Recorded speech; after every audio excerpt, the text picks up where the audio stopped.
today's video, I'm going to be talking about some simple tips you can try to develop a growth mindset to help you better achieve your goals and persist in the face of setbacks.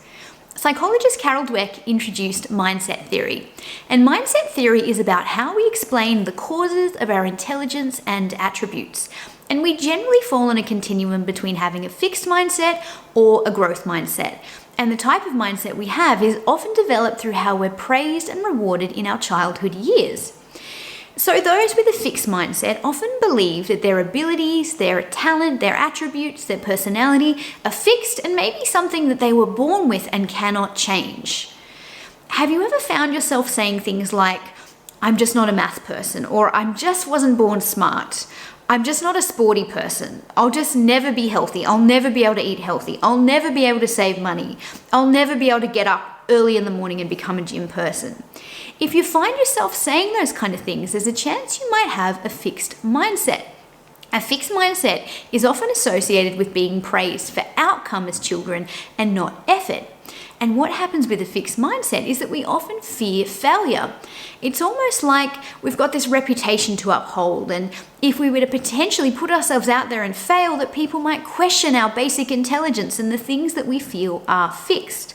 So what that means for people with a fixed mindset is that we often take on less opportunities and less challenges. We might miss out on a really great opportunity for fear of failing. So what that means is that people with a fixed mindset are less likely to take on challenges where they could potentially fail. But what that means is potentially missing out on a whole lot of growth opportunities and meaningful changes. With a growth mindset comes the belief that basic abilities and attributes can be developed through hard work, effort, and perseverance. With a growth mindset, we might find ourselves saying things like, "If I put effort in on my next assignment, I'm going to get a better mark. I know that I'm not the best saver, but if I try to put away a small amount of money each week, I can get better. If I work really hard at this, I'm going to get a good outcome."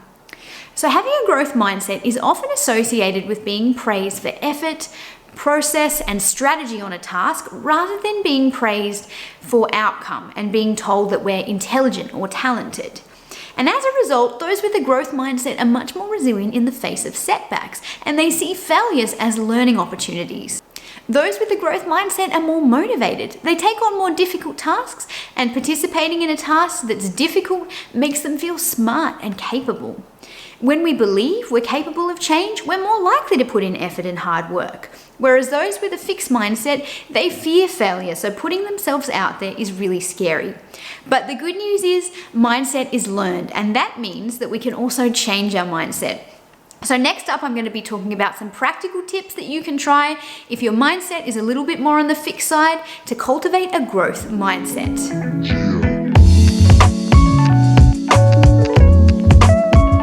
Reflect on the way you describe yourself to others and the words that you say about yourself.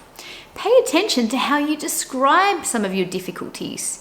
For example, do you find yourself focusing on your flaws or self-deprecating in front of others? You might say things like, "Oh, I just suck at delivering presentations," or "I'm a terrible saver, I'm the worst," or "I'm just terrible with eating, I'm never going to get better."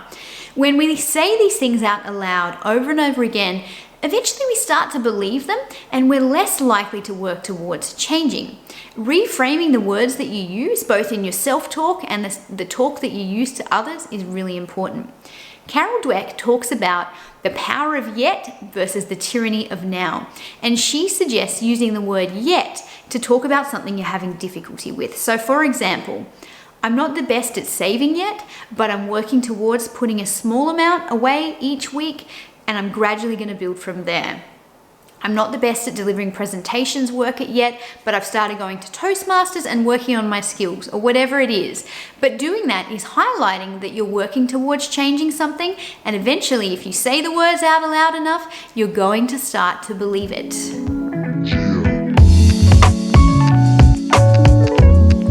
Practice reframing failures as learning opportunities. This can be such a hard concept because failure really hurts. But people with a growth mindset know how to reflect on their failures, but pick themselves back up, change their strategy, and put more effort in to improve the next time they try. So next time you have a failure, ask yourself, what did I learn from this? Did I grow in any way? Did I take anything from this that's going to help me the next time I try? For example, when I look back at my earlier videos, I almost cringe. I think, oh, the sound was terrible, my lighting was bad, the framing was bad, I didn't have enough B-roll. But if I stopped trying after those early videos, I never would have given myself the opportunity to improve. So instead, I focused on making small changes, putting in more effort and keeping up the persistence. And that's what's helping me to build momentum. But it would be so easy to shy away from a challenge like that because of the fear of getting it wrong.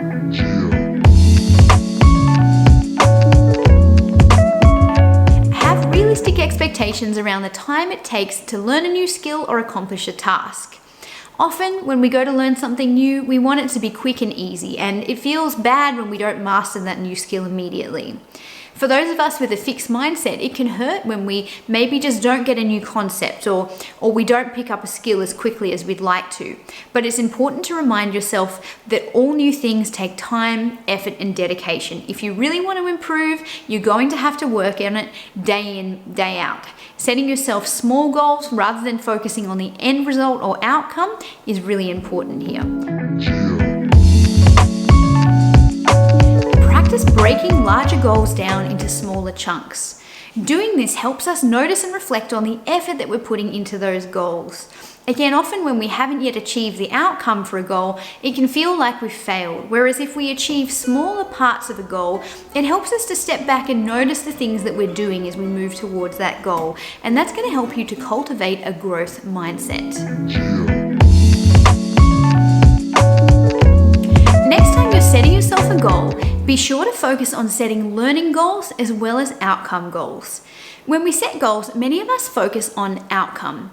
An outcome-based goal is focused on the end result. So that could be, for example, losing 10 kilos or being able to run 6 kilometers or being able to get a new job. But what can happen there is if we don't achieve the outcome that we want, we often feel like we've achieved nothing. A learning or mastery goal, on the other hand, is about the process of the goal. So what is it that we learn along the way? So if I had a goal of losing weight, I might have learning goals in between, which are around learning to improve my nutrition, learning to cook healthier meals. If I wanted to be able to run 6 kilometers, my learning goals might be perfecting my stride, learning how to land in a way that's going to make me a faster runner. Those kind of goals are much more attainable and achievable, and if I don't nail that end result, it doesn't mean that I failed. It's going to help me reflect on what I have gained and learned. In today's video, we covered 5 tips to help you build a growth mindset. In summary, be mindful of your words. Rather than focusing on your flaws, consider using the word yet when you're describing something you're struggling with. Describe it as something you're working towards. See failures as learning opportunities. Next time you have a setback, reflect on how you've grown or what you've gained. Set realistic expectations for yourself and remember that achieving a goal takes time, effort, and perseverance. Break larger goals down into smaller chunks to reward yourself for the effort that you put in along the way. And lastly, make sure that you set mastery or learning goals for yourself so that you focus on enjoying the process of the goal rather than just a win-lose outcome. Even for those of us who do have a pretty naturally growth mindset, there's always times where we find ourselves slipping into more of a fixed mindset. You might find that you believe that you're capable of growth and change in certain areas, but other areas just make you think, oh no, I'll never be good at tap dancing or whatever it might be. So remembering when you're finding yourself stuck with a challenge that you can get better, all it takes is effort, hard work, passion and perseverance, and you can get there. I hope that these tips were helpful. If you like this video, please give it a thumbs up, and I'd love it if you could subscribe to my channel so you never miss another Pop Therapy post again. Thanks guys, bye!